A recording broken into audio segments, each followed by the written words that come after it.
Bismillahirrahmanirrahim.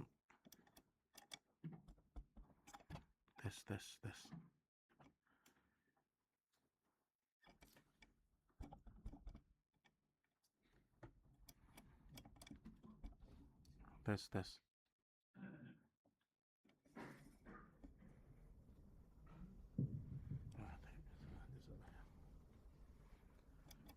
Bismillahirrahmanirrahim. Assalamualaikum warahmatullahi wabarakatuh. Innal hamdalillah nahmaduhu wa nasta'inuhu wa nastaghfiruh wa natubu ilaih wa na'udzu billahi min shururi anfusina wa sayyiati a'malina. Man yahdihillahu fala mudilla lahu wa man yudlil fala hadiya lahu. Asyhadu an la ilaha illallah wahdahu la syarika lahu wa asyhadu anna Muhammadan abduhu wa rasuluh. Amma ba'du, kaum muslimin dan kaum muslimat rahimani wa rahimakumullah. Pada siang hari ini kita akan membahas yang berkaitan dengan hamba yang bersyukur dan hamba yang bersabar. Ikhwan dan akhwat rahimani wa rahimakumullah. Sifat syukur dan sabar itu merupakan sifatnya orang-orang yang beriman. Kenapa demikian? Karena Allah Subhanahu wa taala telah menjanjikan kepada orang yang banyak bersyukur, Allah pasti tambahkan nikmat kepada dia. Allah Subhanahu wa taala berfirman, "La in syakartum la azidannakum wa la in kafartum inna azabi lasyadid." Seandainya kalian bersyukur kepadaku, aku tambahkan nikmat kepada kalian. Dan seandainya kalian kufur kepadaku, maka sesungguhnya azabku sangat pedih. Baik, kita mulai dulu dari sifat syukur. Syukur dalam agama kita memiliki rukun-rukun. Sebagaimana salat memiliki rukun, sebagaimana puasa memiliki rukun, sebagaimana haji umrah memiliki rukun. Maka termasuk syukur, karena dia merupakan ibadah hati, dia juga memiliki rukun-rukun yang harus kita tunaikan. Apa yang dimaksud dengan rukun? Rukun maksudnya kalau itu tidak terpenuhi, maka tidak dikatakan seorang hamba bersyukur. Rukun yang pertama dari syukur adalah mengucapkan dengan lisan kalimat-kalimat pujian kepada Allah Subhanahu wa taala. Harus dia mengatakan alhamdulillah. Harus dia mengatakan alhamdulillahilladzi bi ni'matihi tatimmu shalihat. Makanya Rasulullah sallallahu alaihi wasallam digambarkan kalau beliau mendapatkan sesuatu yang beliau sukai. Ada target, ada rencana, ada planning. Ternyata tepat kita dapat sesuai dengan perencanaan kita. Maka pertama yang kita puji adalah Allah. Bukan diri kita, bukan orang lain. Maka Nabi sallallahu alaihi wasallam mengatakan alhamdulillahilladzi bi ni'matihi tatimmus shalihat. Segala puji bagi Allah karena nikmat-nikmatnya segala amal saleh menjadi sempurna. Tetapi dahulu Rasulullah ketika diuji dengan perkara-perkara yang tidak beliau sukai, maka beliau sallallahu alaihi wasallam mengatakan alhamdulillahi ala kulli hal. Tetap alhamdulillah. Segala puji bagi Allah dalam setiap keadaan. Makanya Nabi Musa alaihi salam ketika dia mendakwakan kaumnya, dia mengatakan untuk mengajak manusia kepada Allah, maka Allah berfirman tentang kaumnya Musa, wa qala Musa in takfuru fil ardi wa man fil ardi jami'a. Kalau seandainya semua kalian kufur kepada Allah, maka niscaya itu tidak akan memberikan mudarat kepada Allah Subhanahu wa taala. Ini rukun yang pertama. Kalau dapat kebahagiaan, dapat rezeki, jangan mengatakan ini gara-gara saya hebat. Oh, gara-gara saya sekolah, oh gara-gara saya pintar, enggak. Tapi dia mengatakan alhamdulillah. Segala puji bagi Allah Subhanahu wa taala. Maka dalam setiap salat, setiap kita membaca Al-Fatihah, Bapak Ibu sekalian, itu Al-Fatihah kita dijawab sama Allah. Dalam hadis kursi Allah Subhanahu wa taala berfirman, "Idza qala al-'abd alhamdulillahi rabbil alamin, Kalau hambaku membaca alhamdulillahi rabbil alamin, maka aku mengatakan hamidani abdi, hambaku telah memujiku. Kita kalau baca Al-Fatihah dalam salat, alhamdulillahi rabbil alamin, Allah mengatakan hamidani abdi, hambaku telah memujiku. Ketika kita baca Ar-Rahmanir Rahim, maka Allah menjawab asna alayya abdi, hambaku telah menambahkan pujiannya kepadaku, mengagungkanku. Ketika kita mengatakan Maliki Yaumiddin, maka Allah menjawab majjadani abdi, hambaku membesarkanku, memuliakanku. Di sini dalil bahwasanya hendaklah lisan seorang mukmin senantiasa untuk memuja dan memuji Allah Subhanahu wa taala. Karena kalau kita tidak puji Allah, kita akan puji diri kita. Dan orang yang selalu memuji dirinya, menganggap semua berhasil karena dirinya, ini adalah murid-muridnya Qarun. Qarun ketika ditanyakan, dari mana semua hartamu ini? Maka dia mengatakan, innama utituhu min ilmin indi.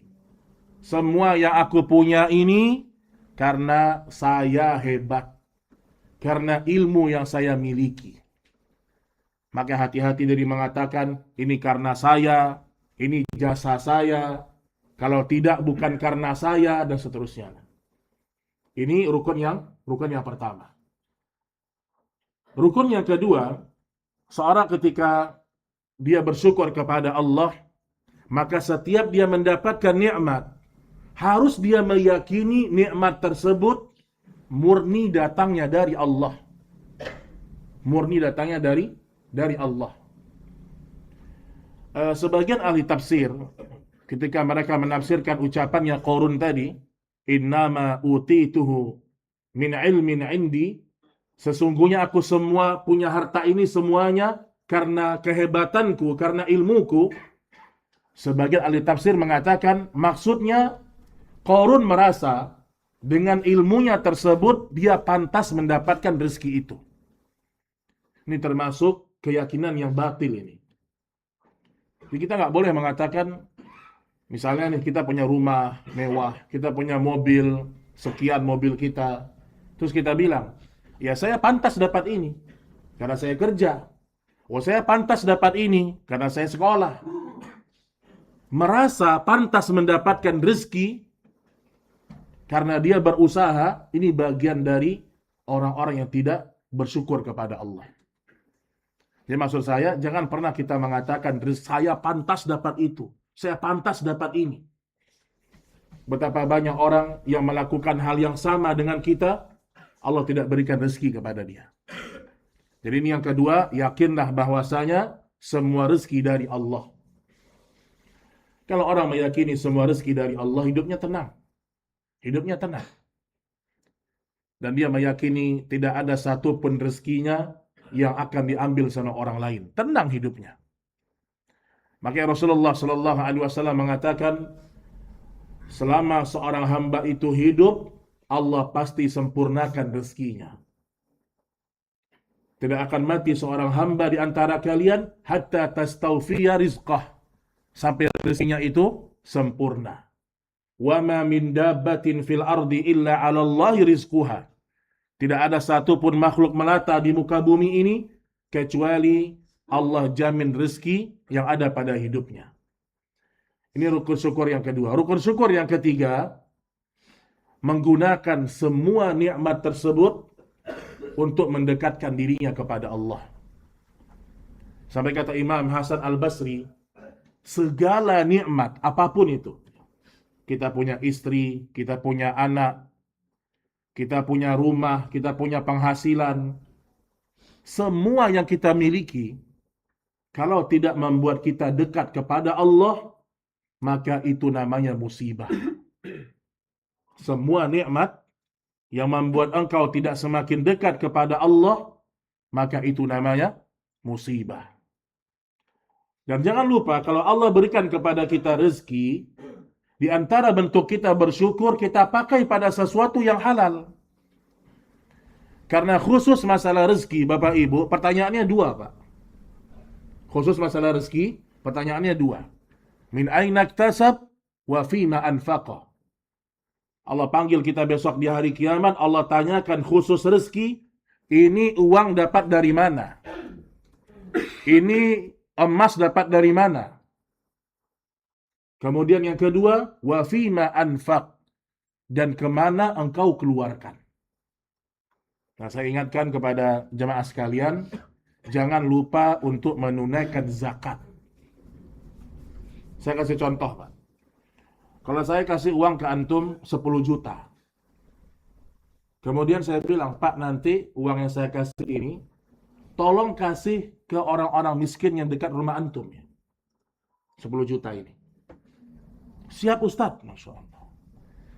Ternyata, uang yang saya kasih, antum nggak pakai untuk itu. Antum simpan, antum tahan, antum nggak kasih kepada orang-orang miskin. Berkhianat atau tidak, Pak?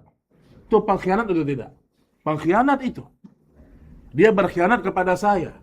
Nah sekarang, rezeki yang ada di tangan kita, itu bukan punya kita. Rezeki yang ada di tangan kita, rumah yang kita punya, emas yang kita simpan, itu milik Allah. Dan Allah telah membuat aturan, kalau sampai nisab dan haulnya, keluarkan 2,5%.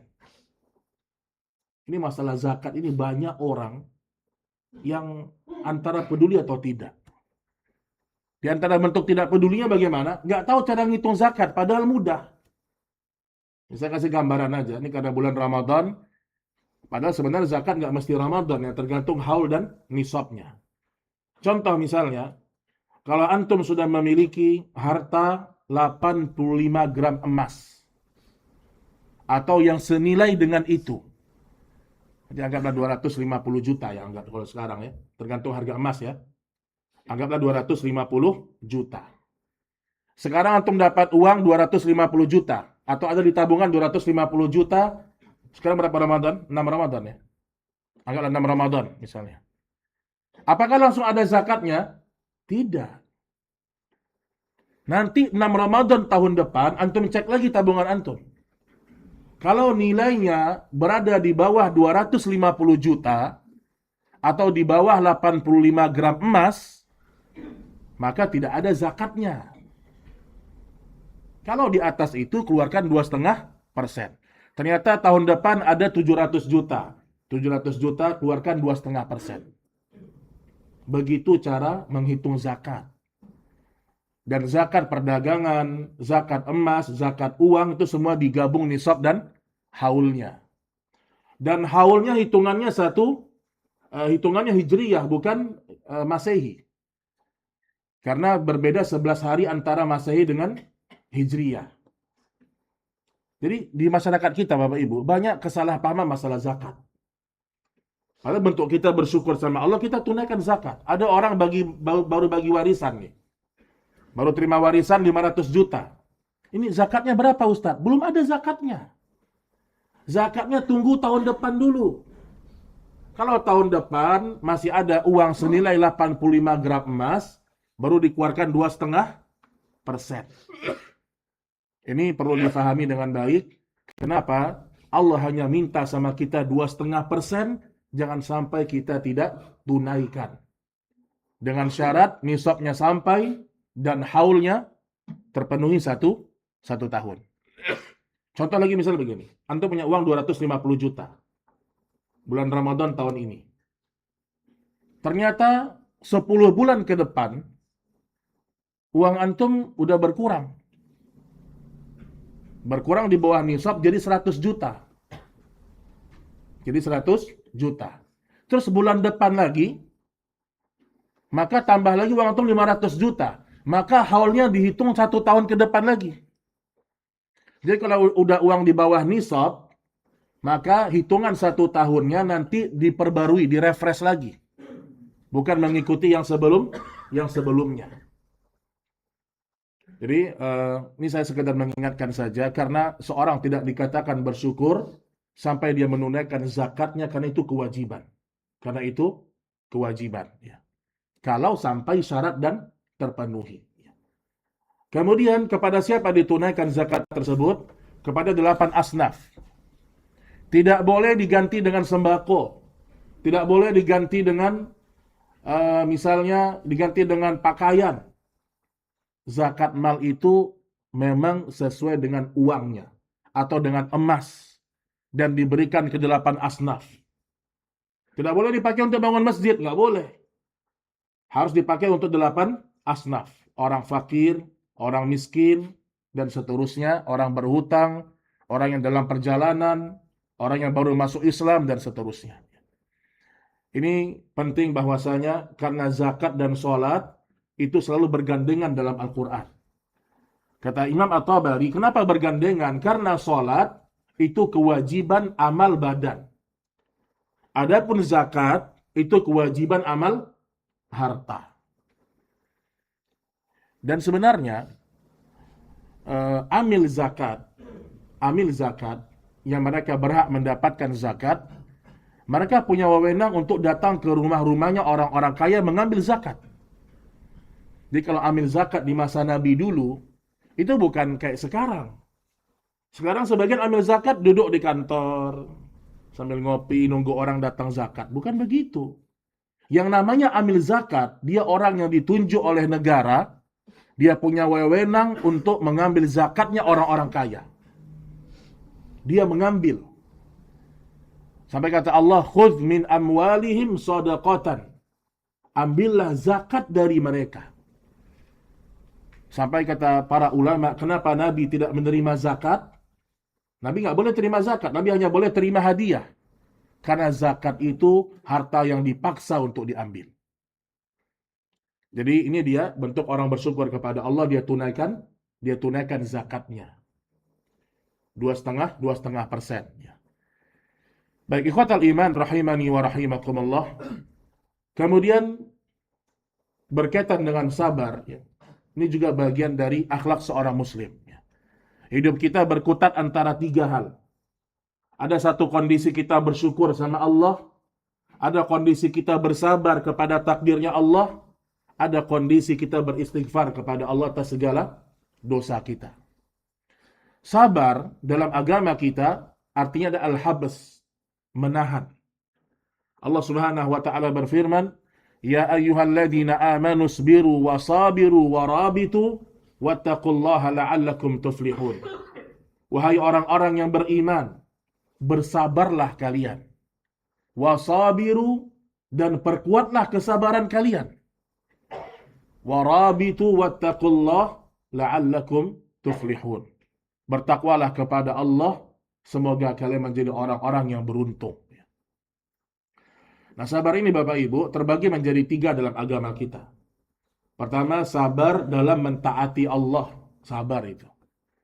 Sabar untuk salat tarawih, sabar. Dan jangan sampai kita luput dari salat tarawih. Kalau misalnya antum pulang dari kantor capek, ya, nggak bisa ke masjid, di rumah nggak ada masalah. Tapi jangan sampai ditinggalkan. Betul dia sunnah, tapi pahalanya besar. Sampai kata Nabi Shallallahu Alaihi Wasallam, "Man shalla ma'al imam hatta yansarifa, kutiba lahu qiyamul lailah." Barang siapa yang sholat tarawih bersama imam sampai imam itu selesai, sampai witir, maka Allah tuliskan baginya dia sholat semalam suntuk. Kapan lagi Pak kita dapat pahala semalam suntuk? Kita tarawih paling setengah jam, 40 menit ya. Kemudian kita tidur di malam hari. Kalau kita sholat kita ikhlas, maka Allah tulis kita pahala sholat semalam suntuk. Merugilah orang-orang yang tidak berusaha menghidupkan malam-malam Ramadannya dengan qiyamul lail. Ikhwatal iman rahimani wa rahimakumullah. Ini sabar dalam mentaati Allah. Ada yang kedua, as-sabru ala ma'siyatillah. Bersabar untuk tidak melakukan maksiat. Apalagi di bulan Ramadan ya.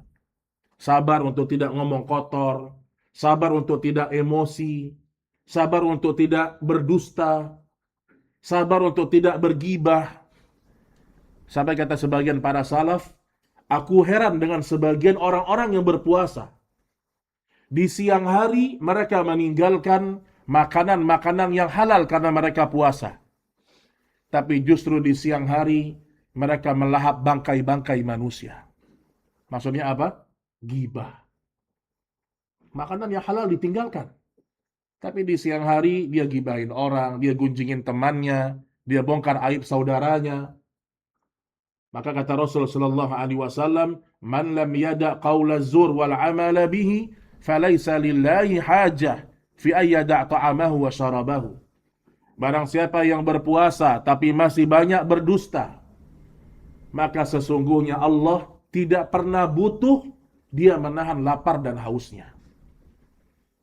Jadi kalau bahasa sederhananya, kalau ada orang puasa nih, dia masih suka dusta, gibah, ngomong kotor, seakan-akan Allah mengatakan sama dia, udah makan aja, minum aja.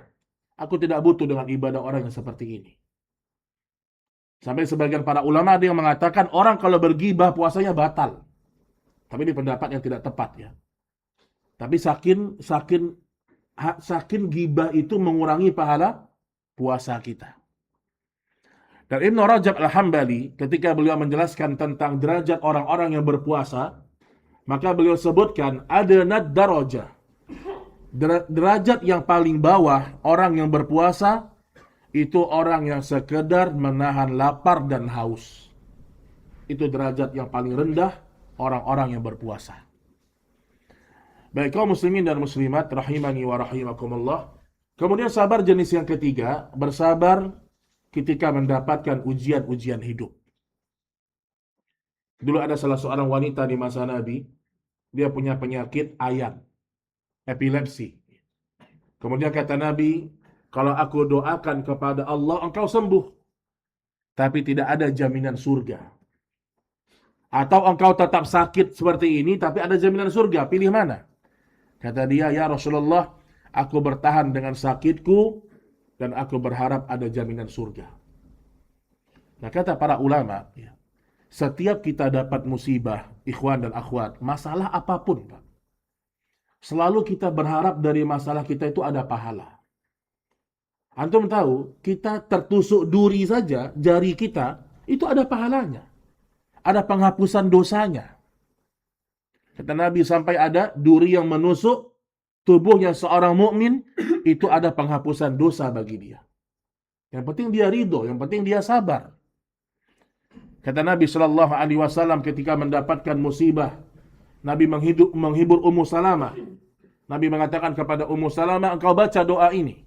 Allahumma ajurni fi musibati wa akhlif li khairan minha. Ya Allah, jadikanlah pahala yang banyak pada musibah ini. Dan gantilah dengan sesuatu yang lebih baik. Ini anak kasih antum contoh ya. Kasih contoh nih. Antum kan kerja di sini nih sekarang ya, di Pertamina. Anggap ya. Ada orang digaji di satu perusahaan misalnya 15 juta gajinya. 15 juta.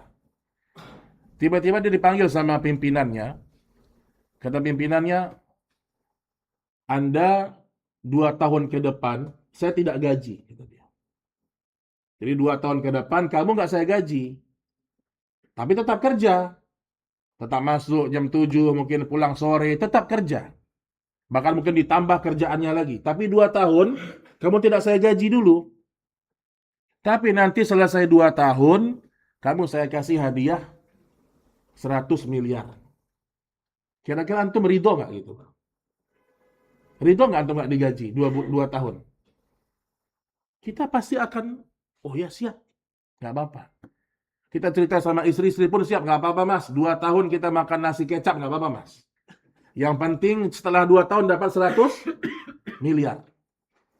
Ini masalah keyakinan aja sebenarnya. Sama seperti orang ketika dapat penyakit, ditipu sama orang, disakiti sama orang. Kalau dia sabar, Allah janjikan kepada dia kebaikan yang sangat banyak di akhirat. Ini masalah keyakinan aja. Antum melihat apa yang membuat Bilal bin Rabah itu diseret-seret di tengah gurun pasir, sampai tapi tetap dia mengatakan ahad, ahad. Keyakinannya, dia yakin musibah yang menimpa dia akan mendapatkan besok pahala yang sangat banyak di hari kiamat.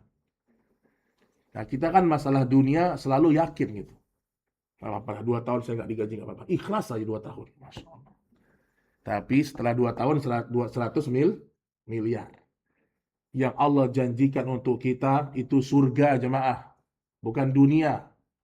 Kata Nabi Shallallahu Alaihi Wasallam, kalau penduduk surga sudah masuk surga, maka ada suara yang menyeru, ya ahlal jannah, kalian tidak akan pernah mati, akan selalu hidup selama-lamanya.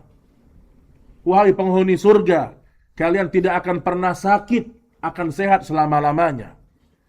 Wahai penghuni surga, kalian tidak akan pernah bersedih, kalian pasti berbahagia selama-lamanya. Maka perjuangkannya. Sampai kata Ibnul Jauzi, orang-orang yang telah mati, seandainya mereka diminta oleh Allah untuk berangan-angan, maka mereka akan berangan-angan mendapatkan 1 hari dari bulan Ramadan. Bayangkan itu. Ini kita masih di bulan Ramadan, maka kuatkan lagi semangat ya. Baca Qur'annya dikencangkan lagi, sedekahnya dikuatkan lagi, dibanyakkan lagi, tahajudnya tetap dirutinkan lagi ya. Kenapa? Karena kita di hari-hari terbaik. Di hari-hari terbaik. Saya tutup dengan hadis Nabi Shallallahu Alaihi Wasallam. Kata Nabi Shallallahu Alaihi Wasallam, "Walillahil utaqa minan nar wa fi kulli lailah." Kata Nabi Shallallahu Alaihi Wasallam, di setiap malam Ramadan ada orang-orang yang Allah bebaskan dari api neraka. Di sini Nabi sebutkan fi kulli lailah, setiap malam. Kenapa Nabi tidak mengatakan di bulan Ramadan ada pengampunan dosa secara global? Tapi dalam hadis ini Nabi sebutkan di setiap malam. Kata Syekh Utsaimin, di antara faedahnya agar orang selalu optimis. Ustadz, saya 5 hari pertama kurang semangat Ustadz. Jangan putus asa, ada malam ke-6, ada malam ke-7, ada malam ke-8. Ustadz, saya sampai 20 hari pertama masih malas-malasan Ustadz. Tetap bangkit lagi. Masih ada malam ke-21, malam ke-22. Jadi setiap malam kita berharap mudah-mudahan dari 30 malam, 29 malam, Allah sebutkan di antara satu malam itu kita terbebas dari siksa api neraka. Itu di antara faedah fi kulli lailah, setiap malam. Wallahu ta'ala a'lam bissawab. Semoga Allah subhanahu wa ta'ala menerima semua ibadah-ibadah kita di bulan Ramadan. Masih ada waktu mungkin sedikit sebelum kita akhiri. Kalau ada pertanyaan, dipersilakan jemaah sekalian.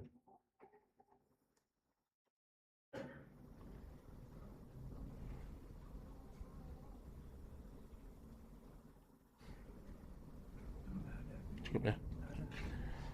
Baik, cukup insyaallah pada siang hari ini. Semoga bermanfaat. Wassallallahu ala nabiyina Muhammad. Subhanakallahumma wa bihamdik. Asyhadu an la ilaha illa anta. Astaghfiruka wa atubu ilaik. Assalamualaikum warahmatullahi wabarakatuh.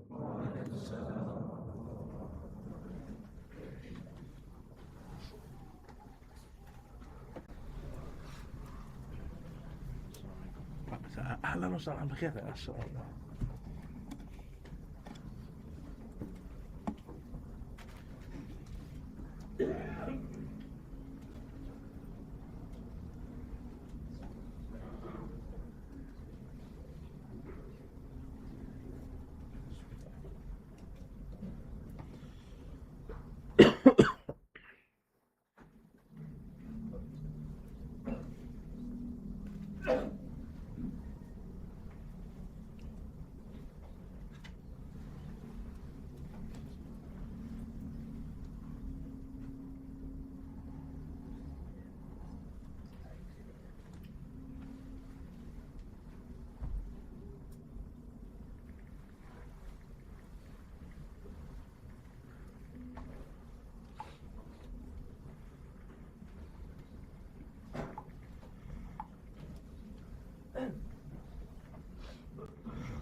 Tadi bisa.